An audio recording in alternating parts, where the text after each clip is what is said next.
ওই দমকল কেন্দ্র এদিকে দমকল কেন্দ্র আমাদের দক্ষিণবঙ্গের সেরা দমকল কেন্দ্র হচ্ছে।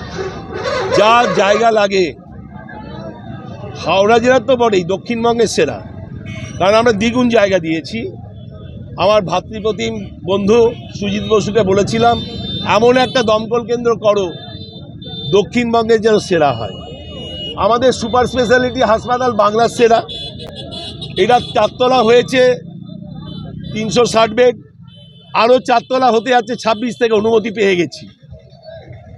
তখন হার্টের অপারেশন হবে, কিডনির অপারেশন হবে, ফুসফুসের ব্রেনের অপারেশন হবে, অ্যাঞ্জিওগ্রাফি হবে, অ্যাঞ্জিওপ্লাস্টি, বাইপাস সার্জারি, লিথোট্রিপসি, সমস্ত অপারেশনই হবে। বারহোল ব্রেনের অপারেশন হবে, ইন্ট্রাক্রেনিয়াল হিমারেজের অপারেশন হবে।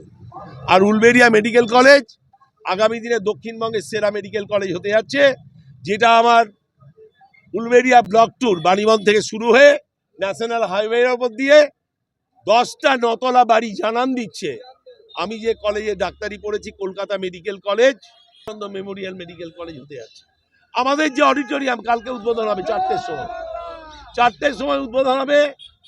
আমাদের রবীন্দ্র নজরুল মঞ্চ, 900-র ওপরে আসন, শীততাপ নিয়ন্ত্রিত, দক্ষিণবঙ্গের সেরা অডিটোরিয়াম। হাওড়া জেলায় এরকম অডিটোরিয়াম নেই।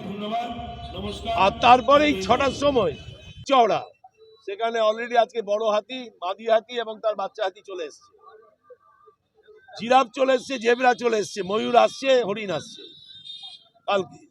কালকেই আমরা 6টার সময় ইকো পার্ক, একটা শান্তির খোঁজ।